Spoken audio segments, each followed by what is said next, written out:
লালমনিরহাটের হাতীবান্ধা উপজেলার ফকিরপাড়া এলাকায় জমিজমা সংক্রান্ত বিরোধের জেরে এক নারীকে ধারালো অস্ত্র দিয়ে কুপিয়েছে প্রতিপক্ষরা।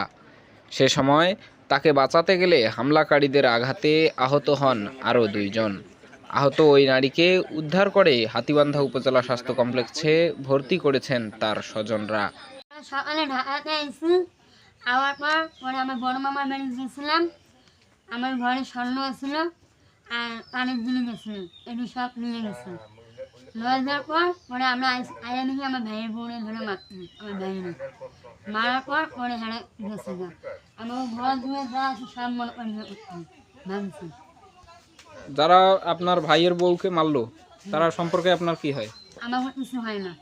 তাহলে কি নিয়ে মারামারি? জমি নিয়ে। আপনাদের জমি তারা দাবি করে নাকি তাদের জমিতে আপনারা বাড়ি করেন? এই যে আমরা খেত ঘাটছিলাম ওই জমিতে হেরা মনে করি ওই নিয়ে হাগল।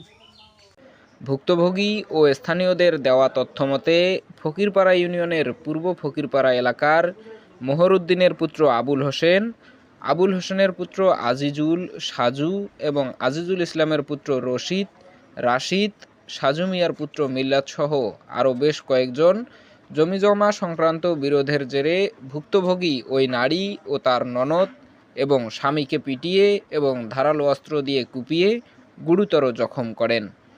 মানে মারামারি লাগতেছে, আমি দাঁড়িয়ে দেখতেছি, এই পর্যন্ত আমাকে ঢেলাইছে এই জায়গায়। আমি ওখান থেকে সরিয়ে আবার আসি, এখান থেকে গরু নিয়ে যাইতেছি, তখন আমাকে এই জিনিসটা দিয়ে ঢেলাইছে। তখন আপনাকে লাগছে? আমাকে লাগে নাই, তখন এই যে বেড়ার লাগে, এই বেড়াটা আমার এই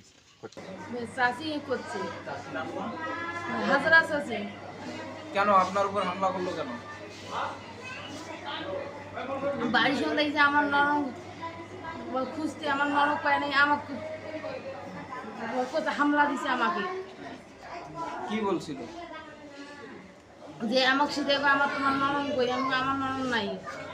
তারপর গ্যাপ পেটে দিছে একটা ছোট, আমি আর কোপার পাইনি। কি দিয়ে কোপাইলো আপনাকে? ছুরি দিয়ে। এই ঘটনায় অভিযুক্তদের নামে হাতীবান্ধা থানায় লিখিত অভিযোগ দেওয়ার প্রস্তুতি চলছে বলে জানিয়েছেন ভুক্তভোগীরা। ভাই কিছুদিন ধরে আমার ভাই আমাকে ফোন দেয়, বোন বাড়িতে আসে আমার উপর হামলা করে, আমার বাড়ির পাশে এসে গাড়ি করে, আমার বউর ঘরের কাছে মরিচ গাছে মরিচ হারায়, এগুলো নিয়ে আমার বউ যাতা ভাষা কয়। কিন্তু আমার বউ কিছু কইতে গেলে ওই কোদাল তোলে, ইয়ে তোলে। এখন আমি কি করি? আমি তো একা বাড়ি থাকি, আমি তো যাই গাড়িতে, আমার বউ একা বাড়ি থাকে। পরে আমি কইছি যে ওই এলাকার লোকজন, গণ্যমান্য লোকজন আছে, ওপরে জানান। ওই কয় বোন সবাইরে জানাছি, ওই খালি টাকার অহংকার দেখায়। কয় কি আমি টাকা 1 লাখ টাকা ঘরে দিচ্ছি, আমি সবাইকে দরকার করে 10,000 20,000 সই দিয়ে আমি বই দিয়ে করবো, তাও তোকে দেখেছিলাম, তোকে এই বাড়ি থাকতে দিতাম না। তা বোন তুই আয় আমার এনে, ইয়ে একটা কি ব্যবস্থা করিস করে যা। মাও মারা গেলো, বাপও মারা গেলো, তুই আমার থেকে চলে গেলি। পরে আমি কইছি যে আমি টাকা জোগাড় হইলাম আসবো।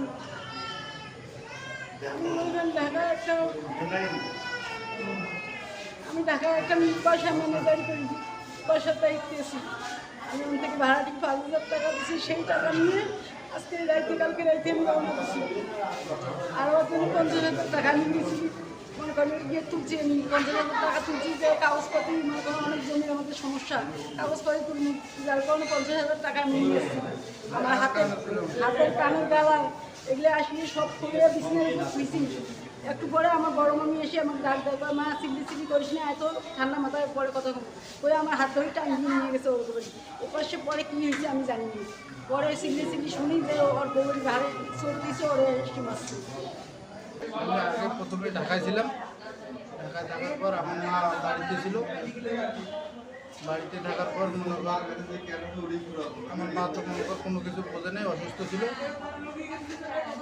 অসুস্থ থাকার কারণে মনে কর আমার বাবার বাড়ি কিন্তু তুলবেন্ডার খেলা। ওইখান থেকে আমার মা এখানে আসে, নানার ভাইয়ের বাড়িতে আসি, আশ্রয় নিয়ে বাড়ি করে আসে, দীর্ঘদিন ধরে বাড়ি করে আসে। আজকের ঘটনা আমার ওই যে হজরত মামার একটা ছোটো ছেলে আছে, পাগল টাইপের আর কি। ও আসি আমার বোন ঢাকা থেকে আসছে, বলতেছে মাঙ্গের বেটি তো মারি ফেলাবো, লাঠি নিয়ে আসছে। ঠিক আছে, তা আমি বলছি যে তুই হলো মনে কর তোর সাথে কথা বলে লাভ নাই, তুই তো এমনি সমস্যা, তো তুই বাড়ি চলে যা, তোর সাথে তো আমাদের কোনো দণ্ড নেই। আমি একটা ধরি একটা ধাক্কা দিয়ে আমি ওরা ছড়াই দিয়েছি যে বাড়ি চলে যাবে। এই জন্য মনে করো এটা নিয়ে মনে করো ওরা সবাই লাঠি নিয়ে আসে আমার মারা যায়।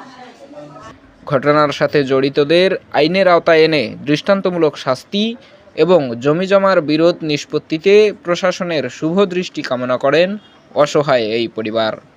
ফরহাদ হোসেন, নেতৃত্ব কণ্ঠস্বর, লালমনিরহাট।